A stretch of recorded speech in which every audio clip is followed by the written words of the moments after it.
Hi, this is Stacy, and I'm going to talk to you about the role of a leader. We are going to talk about the role of the leader, which roles are the prevalent ones, and how can you develop yourself as a leader. Here are the objectives. I'll let you read those independently. Here's another page of objectives I'll let you read independently, and of course they're listed in your book. What is a leader? And as you go to your clinical preceptorship, this is what you should be asking yourself. What is a leader? What kind of leader do I want to be? Pick up on characteristics that you find positive, characteristics that you think, maybe I don't want to be like that. This should be a fun class, learning about leadership and management. And even if you don't go into a leadership position, we can all be leaders. So what is a leader? A leader is an individual who works hard with others to develop a clear vision of the preferred future and to make the vision happen. Leadership is complex. It's a multifaceted phenomenon that is quite different from management. It is a potential that each of us has, a set of skills that can be learned, developed, and nurtured, and most importantly, it's not necessarily tied to a position of authority within an organization. We need leadership in nursing for growth and for progress.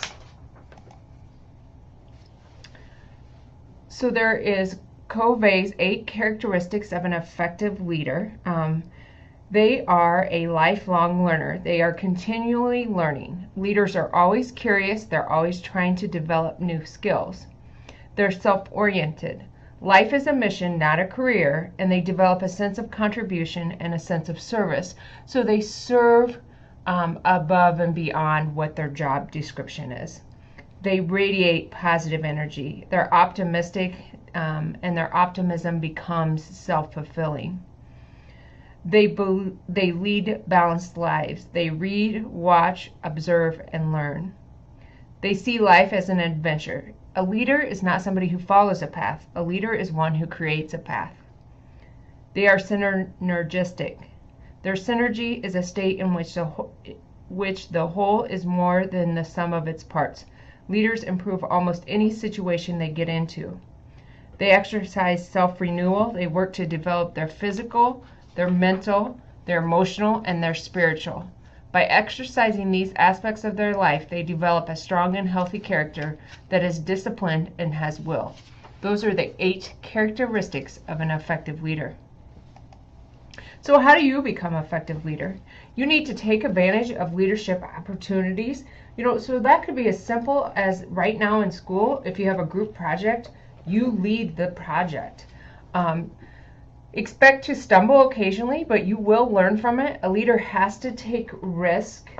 A leader, again, is not always a position.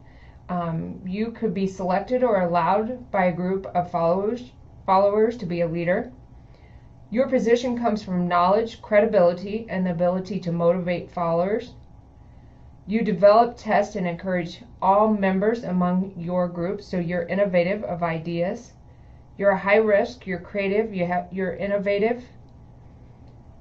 You relate to the vision. So each one of you should know what the vision is at your preceptorship, and you should know what the vision is at your work.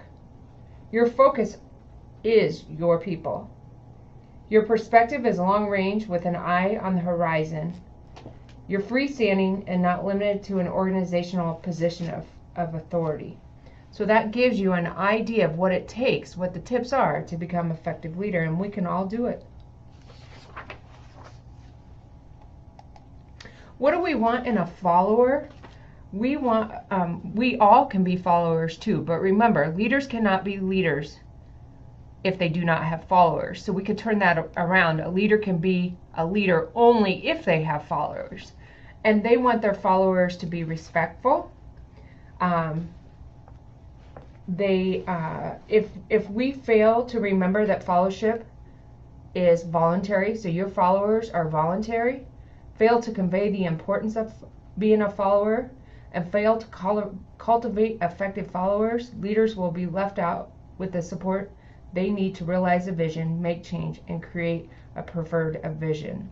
or a preferred future. So we got to have them. We got to have effective followers.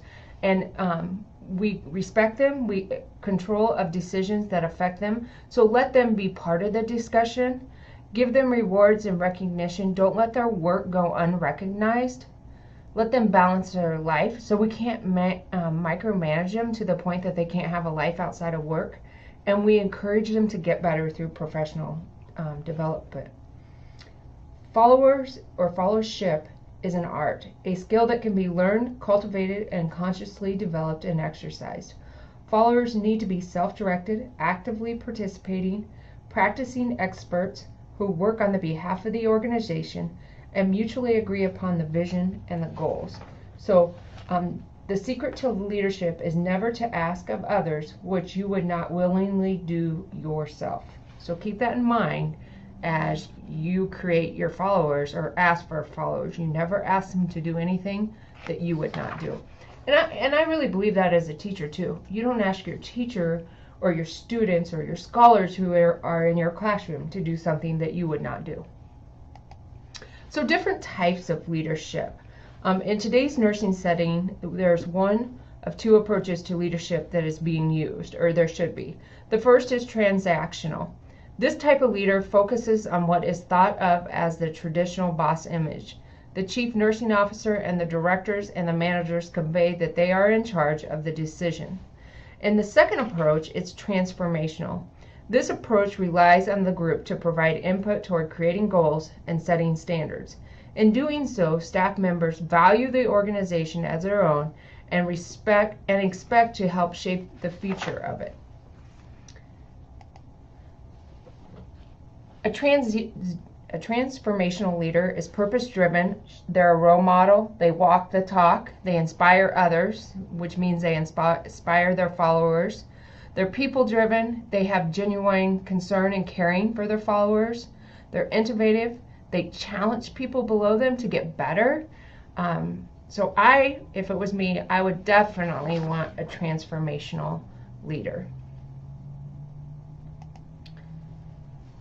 Transactional leadership requires the leader to trade favors for work performed. For example, someone who does some undesired task is offered a better shift or the opportunity to attend a conference. Leaders using this approach are busy observing workers and connecting them to what they are doing wrong. These are the people who make you think that although you have done dozens of things correctly, the only thing they see is the one thing that isn't perfect. This type of leader also tends to maintain the status quo, not deal with something until it's an issue. And once it is an issue, however, this leader is willing to address it and typically creates more rules around the observable events and does not necessarily address the core issue. Whereas a transformational leader is always trying to bring the group together and acts proactively to make something better. These leaders invite comments about decisions before they become final. They seek out staff input before establishing policies to make them more realistic and valuable. They exhibit the behavior of a challenging process because they value that quality in others. They try to catch people doing something right. And finally, what is important to so many of us is that they connect with the personal things that make us feel valued in the workplace. Their thanking, their praising, they exhibit caring are their key attributes as a leader. And so this slide just shows you the difference between a transactional and transformational leader. And again, I would encourage you in your clinical or in your preceptorship to be looking for these traits and what kind of leader do you have. So how does these types of leadership affect followers? Well, a transactional leader, which I've kind of talked about, fulfills a contract or you get punished. Does the work and gets paid. That's where their focus is. I come to work, I get my task done, and I'm going to get paid for this. Errors are corrected in a reactive manner instead of being proactive, so the error never happens. A transformational shares the vision, has an increased self-worth, but they also increase the self-worth of their followers. They challenge and are meaningful to their people, and I'm sorry it's cut off. They coach and they mentor what happens on the unit, and they make that you feel valued. So what are the effects of leadership on organizational output? Transactional leaders, the work is supervised and completed according to the rules. Deadlines are met, limited job satisfaction, and low to stable level of commitment. Whereas the transformational's effect on organizational outcomes or goals is they have loyalty, they have increased commitment, increased job satisfaction, increased morale, and increased performance. So let's ask a question. Which type of leader do you want to work with? I hope that you say transformational. But those are things that you need to think about again when you're out in your preceptorship. Transactional leaders involve an exchange in which both the leader and the follower get something. The leader gets a job completed or the goal achieved, and the follower gets the promotion, money, or other benefits. This type of leadership system is accomplishment of task. So transformational leaders instill pride in all. They build morale. They give you pep talks. They act as a positive role model, so they walk the walk. They build the confidence of others through personal encouragement and their complimenting of individuals' performance and contribution, as well as instilling pride in the group. So again, figure out which one do you want to be, or who do you want to work for. So how do you develop your own leadership style? I think you select a mentor. I think that's really important. I've been in the education business for over 16 years, and I think it's important to have a mentor. Selecting a mentor is one of the most important things you can do. Finding the person who is willing and able to be open to help you think through various decisions about your practice and your career is important. The person doesn't have to work in your same area. It is simply more useful to you if he or she does, because he or she knows the details of your situation. However, someone external can ask unexpected questions that sometimes stimulate new thoughts for you or for the vision of where you are working.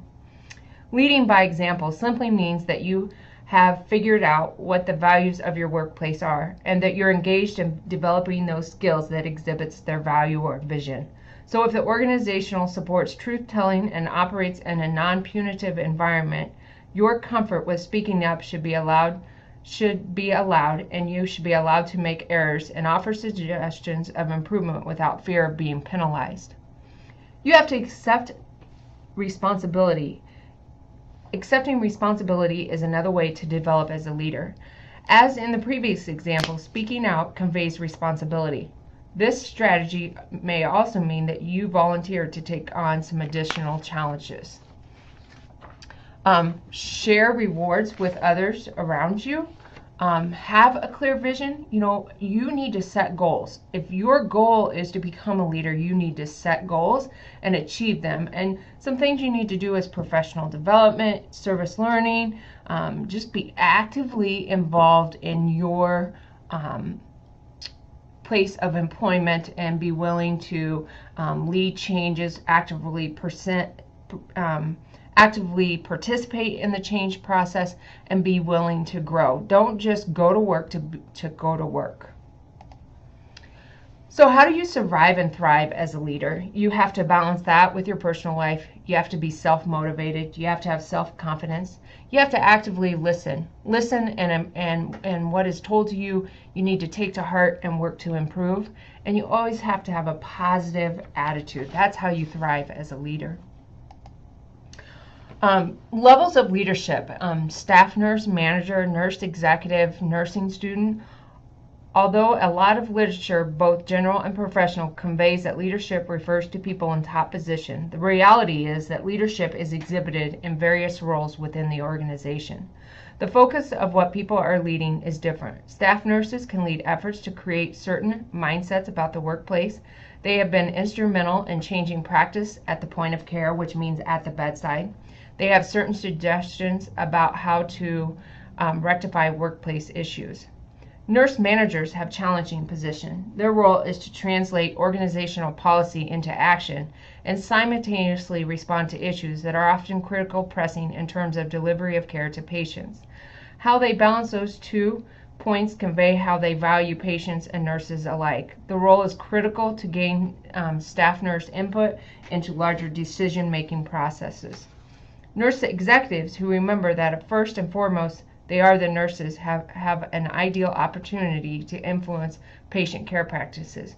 When you use transformational approaches, they gain strength from the group they are accountable for. And you can be a leader as a nursing student. You can challenge yourself. You can go to your preceptorship and just sit around, but in my mind, it's a place where you show who you are. You're actively interviewing. You should show your leadership skills. You should challenge yourself to do the best, to come prepared. When your topics are listed in your preceptor packet, make sure that you read about those and you show your leadership skill as a nurse when you show up at your preceptorship. And part of that is just being proactively prepared. Leaders in the community. Your leadership role doesn't stop at your workplace. People are watching you in the community, and you are exhibiting your leadership skills all the time in the public eye. And so community opinion leaders, community volunteers, be out, be volunteering, serve on a board, like maybe the school board or a local board at your hospital. Don't be afraid to be appointed or run for elective office. You can volunteer or lead local offices, state offices, national office, but there's leadership all over in the community that you can be actively involved in. But not only can you be actively involved in that, you can watch leaders around you in the community and pick up traits from them. Watch how they do things, watch how they think, watch how they interact with people in the community. So I'm always watching leaders to see what their traits are like and things that I can pick up from them. What's the challenge of leadership? The challenge of leadership is to be strong but not rude, be kind but not weak, be bold but not bully, be thoughtful but not lazy, be humble but not timid, be proud but not arrogant, have humor but not without folly. Visionaries and responsible leadership is vital for the future success of nursing. Create a sense of mission, motivate followers to work with them on the mission. Develop a social ambience for your followers. Create trust and optimism. Develop others to lead and obtain results. And I just wish you guys luck, and I encourage each and every one of you to take a leadership role in the nursing profession. If you have passion about patient care, you have the ability to be a nurse leader.